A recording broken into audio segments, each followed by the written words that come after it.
Assalamualaikum dan selamat pagi. Kelas 4 amanah cikgu buat video offline untuk lebih faham tentang kadar tidak balas ini. Okey, kadar tidak balas ada dua, kadar tidak balas tinggi atau rendah saja. Bila kita kaitkan dengan tinggi, maka masa yang diambil untuk tidak balas berlaku singkat. Kalau kita cakap kadar tidak balas rendah, maksudnya masa yang diambil untuk tindak balas kimia itu berlaku panjang. Okey, ingat ya perkataan singkat. Masa singkat kadar tindak balas tinggi, masa panjang kadar tindak balas rendah. Jadi ini adalah tindak balas kimia yang cepat, satu tindak balas kimia perlahan. Apa contoh tindak balas kimia yang cepat dalam kehidupan seharian kita? Apa-apa yang melibatkan pembakaran ranting kayu, pembakaran kertas, pembakaran bahan api, maka itu adalah kategori tindak balas yang cepat kan? Pembakaran. Pembentukan mendakan ni kalau kita campur-campur, nanti kita akan buat eksperimen garam, campur asid hidroklorik dengan argentum nitrat, dia akan jadi argentum klorida. Sangat laju tindak balas ini. Lagi apa yang cepat? Penetralan kan tindak balas asid base. Dia campur-campur terus jadi neutral. Lajulah. Tindak balas yang lambat ni mengambil masa berhari-hari. Contohnya pengaratan besi, fotosintesis. Apa lagi? Pembentukan batu-batuan di gua kapur tu kan, stalagmit dengan stalaktik tu. Itulah stalaktik tu semua ya. Okey. Sekarang kita tengok apakah maksud kadar tindak balas. Okey, apakah maksud kadar tindak balas itu sendiri? Adalah kelajuan bahan ditukarkan kepada hasil. Okey, contohnya lah kita ingin buat kek pisang. Jadi apakah bahan-bahan kek pisang? Telur, tepung, pisang, baking powder, semua tu kan. Jadi sejauh mana kita membuat kek pisang. Ada orang laju buat kek pisang 1 jam sudah siap. Ada orang lambat 3 jam baru siap. Jadi itulah kelajuan bahan tindak balas untuk menghasilkan kek pisang itu ditukarkan menjadi hasil tindak balas, iaitu kek pisang. Berbeza mengikut satu individu dengan individu yang lain. Itu maksudnya ya, kelajuan bahan ditukar kepada hasil tindak balas. Okey. Okey, yang definisi yang boleh diterima lagi adalah perubahan kuantiti bahan atau hasil per unit masa. Okey. So contohnya kan ada beberapa perubahan yang kita boleh ukur untuk kita mengukur kadar tindak balas ketika kita buat eksperimen. Sama ada kita boleh kira perubahan jisim bahan akan berkurang dan peningkatan jisim hasil tindak balas. Jisim hasil tindak balas akan meningkat ketika tindak balas kimia berlaku kan. Kita main tuang, of course lah hasilnya akan meningkat, jisim bahan tu akan berkurang. Okey, ini perubahan yang kita boleh kira. Kedua, isi padu gas yang kita kutip. Kita boleh kutip di burette, di tabung uji, kita akan nampaklah berapa isi padu gas yang terbebas. Lagi pembentukan mendakan, tapi ini jarang keluarlah kepekatan larutan ini. AC dengan FH ni kurang. Yang biasa keluar adalah A dengan B. Okey, so kadar tindak balas adalah berkadar songsang dengan masa. Apa maksud berkadar songsang ni? Apabila kadar tindak balas tinggi, masa yang diambilnya rendah, pendek. Okey. So kadar tindak balas tinggi, masa yang diambil sangat singkat. Okey, itu saya akan perlu hafal ya, berkadar songsang. Okey, seterusnya adalah mengetahui pola graf. Bagi bahan tindak balas ketiga ni, paksi Y, paksi X masa, apa yang berlaku bahan tindak balas dia akan berkurang dengan masa. Iyalah kita akan guna. Jadi masa pertama tu dia masih banyak lagi jisimnya. Seterusnya dia akan berkurang jisimnya. Seterusnya masa meningkat, jisimnya berkurang. Itu maksudnya ya. Jisim bahan akan berkurang dengan masa. Hasil tindak balas dia akan meningkat dengan masa. Siapakah hasil itu? Kita tengoklah apa dia paksi Y. Isi padu gas, mungkin juga kepekatan kan. Jadi itu yang kita akan plotkan nanti. So pola dia adalah kalau hasil dia akan meningkat dengan masa. Itu saya akan ingat polanya. Okey, mari kita jawab soalan yang ini ni. Kenal pastikan perubahan yang kita boleh ukur untuk mengukur kadar tindak balas di bawah ini. Cuba tengok latihan 2 tu ya kelas. Okey, magnesium kahwin dengan asid hidroklorik menghasilkan magnesium klorida dan gas hidrogen. So bahan tindak balas kita adalah sebelah kiri, hasil sebelah kanan kan? Itu pastikan kamu tahu. Okey, apa yang kita boleh lihat ketika tindak balas kimia ini berlaku adalah pengurangan jisim siapa? Siapa yang berbentuk pepejal di sini? Magnesium lah. Jangan kamu cakap pengurangan jisim asid hidroklorik ya. Okey, pengurangan jisim magnesium. Peningkatan isi padu gas hidrogen.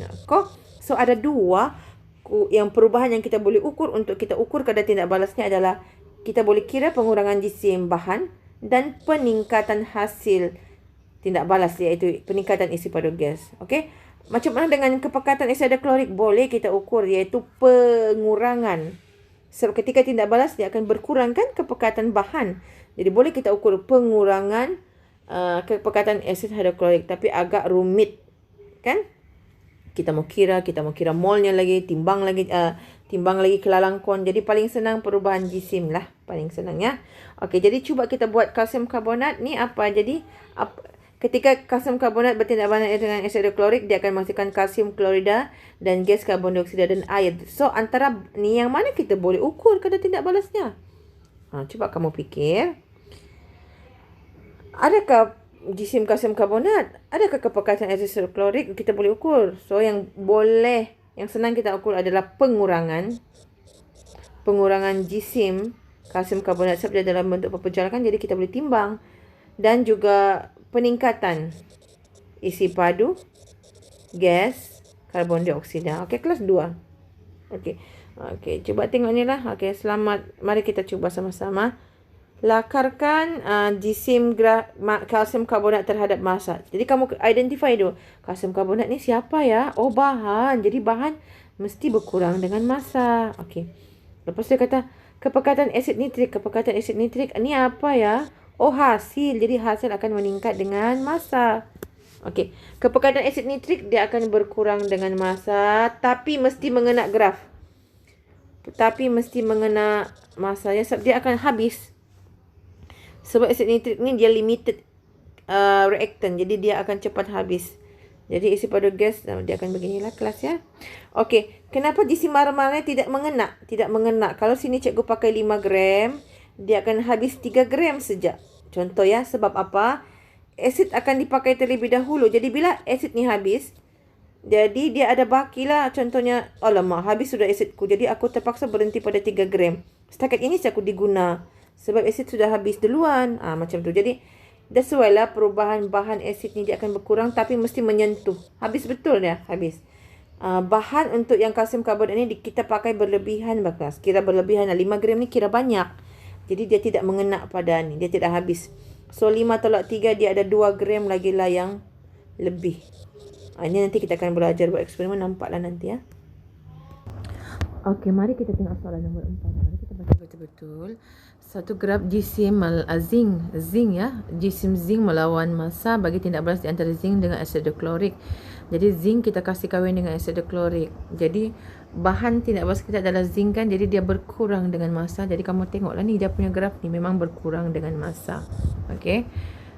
Tapi tidak menyentuh garisan terakhir sebab masih ada lebihan lagi 4 tolak 2.3. Jadi dia habis setakat 2.3 gram saja. Okey, fahamkan itu ya. Dan tindak balas ini menggunakan asid 100 cm padu dan asid hidroklorik 1.0. Asid ni bila dia habis, dia menjadikan dia limited reactant, dia akan menentukan setakat mana zinc tu berhenti sebab dia sudah habis duluan. Buat apa mau bertindak balas lagi kan kalau sudah habis sudah kita punya asid. Tiada sudah gunanya. So, okey. Apakah maksud kadar tindak balas mengikut daripada yang tindak balas ini? Apa yang kita boleh definisikan kadar tindak balas di sini adalah perubahan kuantiti bahan tindak balas ataupun hasil tindak balas per unit massa lah. Kan? Kita boleh maksud kadar tindak balas adalah perubahan kuantiti bahan. Perubahan dia tidak bagi tahu meningkat atau menurun. Dia umum ni ya, maksud umum. Ini kita ambil definisi yang umum. Perubahan kuantiti bahan atau hasil per unit, masih ada per unitnya massa. Okey. Siapa yang mau bagus lagi sikit boleh. Perubahan ni kan terlampau umum, jadi kita kasih detail lagi apa? Pengurangan jisim. Siapa yang berkurang? Bahan lah. Siapa tu bahan tu? Zinc per unit massa. Okey. Okey, tuliskan persamaan kimia bagi tindak balas ini. Jadi zinc kahwin dengan asid hidroklorik, dia akan menghasilkan zinc klorida dan gas hidrogen. Kasih balance. Klorin ada 2, jadi ada letak 2 di depan asid hidroklorik. Okey, kelas seterusnya. Mengapakah lengkungan kekal mendatar pada T1? Kenapa dia mendatar ni? Kenapa dia tidak turun bawah lagi? Kenapa dia mendatar? Sebab asid kita sudah habis kan cikgu cakap. Jadi yang kimianya adalah ion hidrogen. Sebab dalam asid itu adalah ion hidrogen. Ion hidrogen telah lengkap bertindak balas, telah selesai, habis, macam itulah. Telah lengkap bertindak balas. Okey. Tentukan jisim zinc yang tidak bertindak balas. Di sini cikgu tinggalkan untuk kamu buat. Tapi alamak, senang je rupanya ni. Dia bagi tadi tu 4 kan kelas? Cuba tengok 4 ke dia bagi tu. 4 tolak 2.3 lah. Adik, mau dikira lagi. 4 tolak 2.3 gram.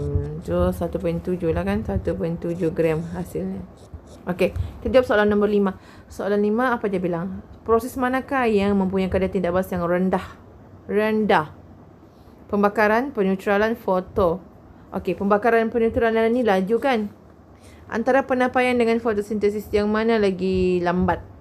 Fotosintesis nanti ambil masa yang lama untuk membuat makanan begitu, klorofil bagi tumbuhan hijau kan? Okey, soalan 6. Nyatakan maksud kadar tindak balas di atas. Jadi ini berdasarkan soalan. Apakah yang kamu boleh maksudkan kadar ni? Peningkatan, sepatutnya peningkatan lah. Peningkatan jumlah isi padu gas karbon dioksida per unit. Per unit masa ni wajibnya kelas. Kalau kamu cakap per masa salah. Dia mesti per unit masa. Okey, fahamkan tu ya.